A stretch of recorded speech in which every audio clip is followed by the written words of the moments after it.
Cerdas berbagi, cerdas bersinergi, Assalamualaikum warahmatullahi wabarakatuh. Alhamdulillahilladzi faddalana bil ilmi wal amali ay karramana. Thumma assalatu wassalamu abada ala nabiyyi khairi man qad ihtada. Ashhadu wa nashhadu an la ilaha illallah. Ashhadu wa nashhadu anna Muhammadan abduhu wa rasuluh sayyidul insi wal bashar. Allahumma salli wa sallim ala sayyidina wa syafi'ina wa maulana Muhammadin wa ala alihi wa sahbihi ajma'in, amma ba'd. Qala Allah ta'ala fi kitabihil karim, a'udzu billahi minasyaitonir rajim, bismillahirrahmanirrahim. Wa ma arsalnaka illa rahmatan lil alamin. Shadaqallahul azim. Para jamaah keluarga besar Pondok Pesantren Terpadu Khairul Ummah DKI Jakarta, wabil khusus seluruh jamaah haji, jamaah umroh dan para santri, dan seluruhnya saudara kami yang menyaksikan ini, semoga senantiasa diberi kesehatan dan perlindungan dari Allah Subhanahu wa ta'ala. Teringat pesan daripada seorang ulama di negeri Yaman bernama Al-Habib Umar Al-Hafiz rahimahullah ta'ala. La ya'rifu qadral maulid illa man 'arrafa qadral maulud. Tidaklah kita sebagai umat Nabi Muhammad, tidaklah kita mengetahui betapa mulia bulan Maulid Nabi ini tanpa kita mengetahui siapa yang lahir di dalam bulan yang mulia ini. Kalaulah kita tahu di dalam bulan ini ada sosok yang begitu sangat mulia di hadapan Allah, lahir dalam bersujud kepada Allah yang wujud, untuk Nabi yang maulud, bagi Allah yang maujud. Berhala hancur, neraka terkunci rapat, surga terbuka lebar. Api majusi yang disembah ribuan tahun mati seketika. Bintang gemintang menyambut kelahiran baginda Nabi Muhammad dengan cara bersinar begitu indah. Orang-orang sekitar yang menyaksikan kelahirannya begitu indah perasaan hatinya. Siti Aminah tidak mengeluarkan darah nifas sebab melahirkan baginda Nabi Muhammad. Ayahanda Abdullah, ketika ayahandanya mengetahui bahwa Rasulullah dikandung di dalam perut istrinya, maka ayahandanya berkata, saya tidak akan pernah merasakan sedih ketika di dalam rahim seorang Aminah ada seorang yang sangat mulia, yang insya Allah orang tersebut akan membawa rahmat bagi alam semesta. Kita tidak tahu bagaimana caranya berbakti kepada kedua orang tua kita. Kita tidak tahu bagaimana caranya mencintai ayah dan ibu kita. Kita tidak tahu bagaimana caranya sholat yang khusyuk kepada Allah. Kita tidak tahu bagaimana caranya menikmati bacaan sholawat baginda Nabi Muhammad. Kita tidak tahu betapa mulia Rasulullah. Kita tidak tahu betapa mulia Ka'bah Baitullah. Kita tidak tahu betapa mulia Madinah Al-Munawwarah, tanah suci Mekah dan Madinah. Kalau tanpa dilahirkan seorang nabi di bulan Maulid yang begitu mulia di hadapan Allah. Jadi bulan Maulid ini adalah bulan yang mengenalkan kita kepada bulan-bulan yang indah selain bulan Maulid. Bulan Maulid ini adalah bulan yang mengenalkan kita kepada berbakti kepada kedua orang tua kita. Di bulan Maulid ini adalah bulan yang mengenalkan kita bagaimana caranya menghormati kepada guru-guru, ulama-ulama, kiai-kiai, tokoh-tokoh orang tua yang ada di sekitar kita. Bukan hanya agama Islam, tetapi yang bukan beragama Islam, jika mereka adalah orang yang baik, non-muslim, mereka adalah orang yang mengikat persaudaraan, maka kita haram untuk memusuhinya.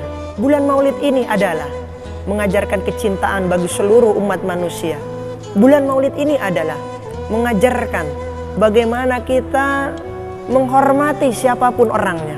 Di bulan Maulid ini adalah orang-orang akan menjadi orang yang mulia jika meneladani akhlak daripada akhlak Rasulullah. Apa akhlak Rasulullah? Itulah akhlak Al-Quran. Hadirin, keluarga besar Pondok Pesantren Terpadu Khairul Ummah dan seluruhnya, kalaulah berbicara maulid, maka ada 3 hal yang harus senantiasa kita mengerti bagaimana akhlak Rasulullah semasa hidupnya. 3 hal yang pertama adalah wa manid da'a hubballah, wa manid da'a mahabbatan nabi, wa manid da'a hubbal jannati. Barang siapa yang ngaku cinta Allah, ngaku cinta Nabi Muhammad, ngaku pengen masuk surga, maka dia wajib meninggalkan segala sesuatu yang diharamkan oleh Allah. Kalau lidahnya mengaku cinta Allah, tetapi dia mengerjakan yang diharamkan Allah, fahuwa kadzab, maka dusta besar cinta kepada Allah, cinta kepada Nabi Muhammad. Kalaulah cinta kepada Allah, kalaulah cinta kepada Nabi Muhammad, maka yang pertama, tinggalkan perkara yang diharamkan semasa hidup kita. Jangan mendekati yang haram, apalagi mengerjakan yang diharamkan. Yang biasa melukai orang tuanya, maka datang maulid Nabi, biasakan menyenangi, menghormati, memberikan kebahagiaan kepada kedua orang tua.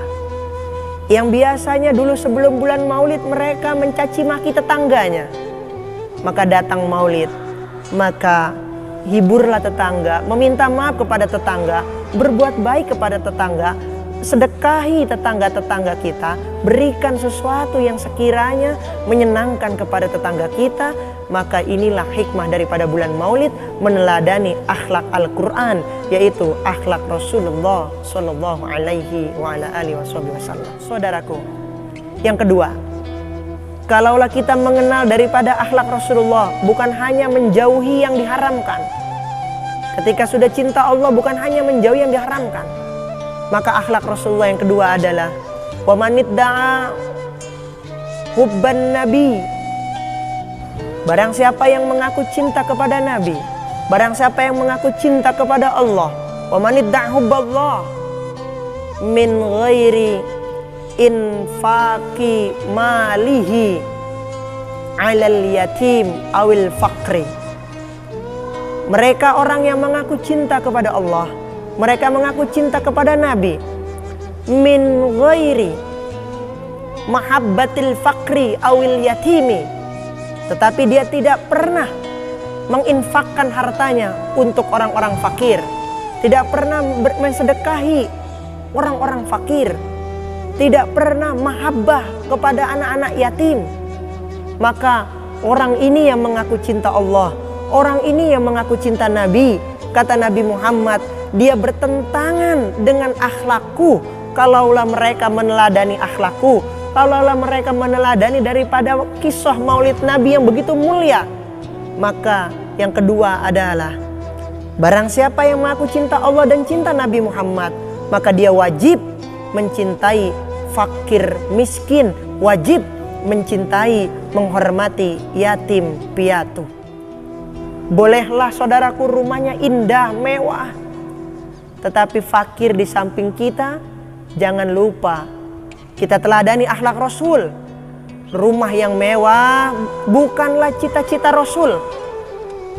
Istri yang cantik bukan cita-cita Rasul.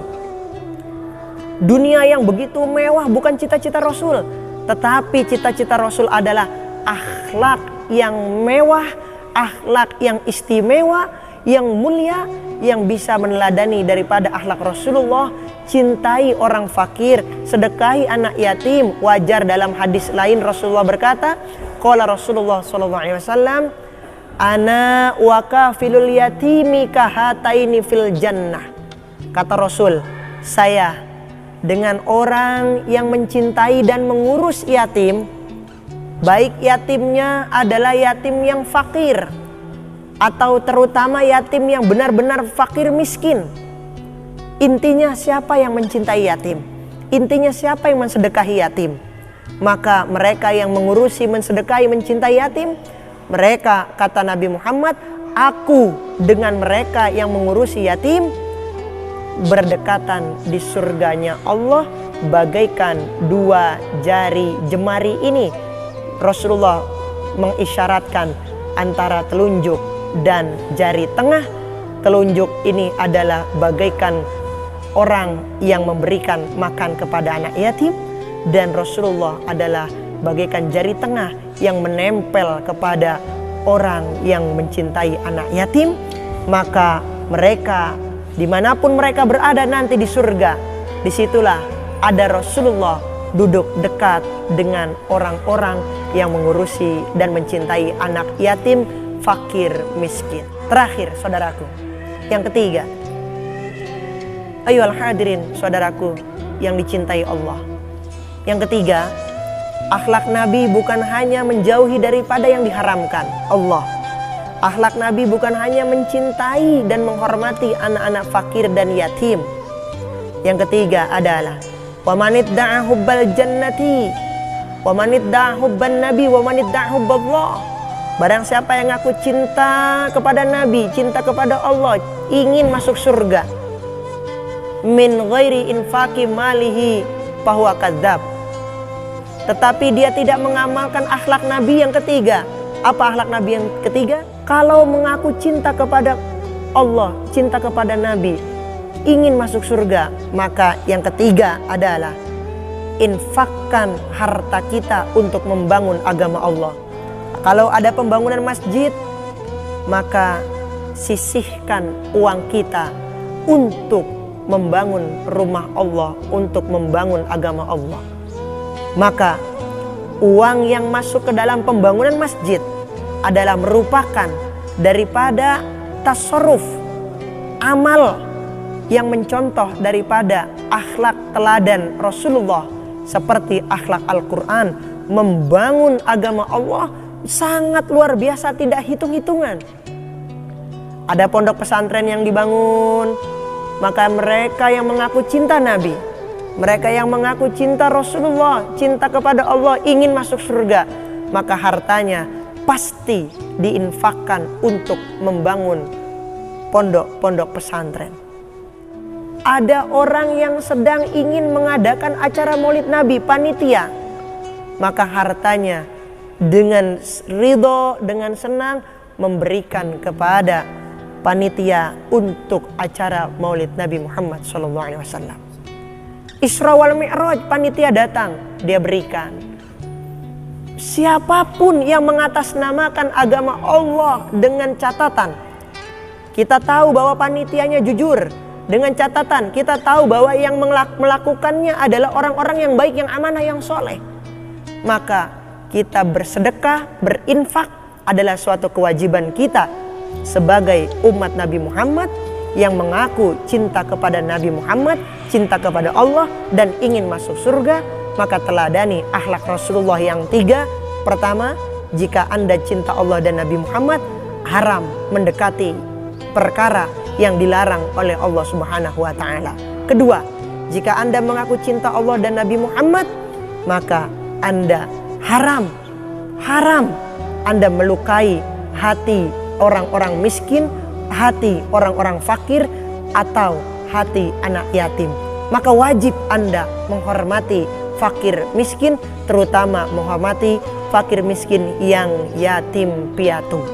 Ketiga, jika Anda mengaku cinta Allah, Nabi Muhammad dan ingin masuk surga, maka kalaulah Anda meneladani akhlak Rasulullah, maka Anda wajib menginfakkan harta yang Anda punya sekedar dari kemampuan yang Anda miliki. Inilah saudaraku 3 pesan singkat dari Maulid Nabi Muhammad SAW. Semoga menjadi manfaat buat kita semua, menjadi berkah dan syafaat bagi kita semua yang mendengarnya dan mengamalkannya. Semoga mereka semua diberikan ridho Allah sebab bulan Maulid yang mulia ini. Al-Fakir yang menyampaikan, semoga belajar daripada apa yang disampaikan. Mudah-mudahan ini semua mampu kita amalkan semata-mata mengharap ridho dari Allah Subhanahu wa taala. Wallahul muwaffiq ila aqwamit thoriq. Wabillahi taufiq wal hidayah. Wassalamualaikum warahmatullahi wabarakatuh. Ilmu jangan menyerah, cerdas bersama di khairul ummah, maju bersama di khairul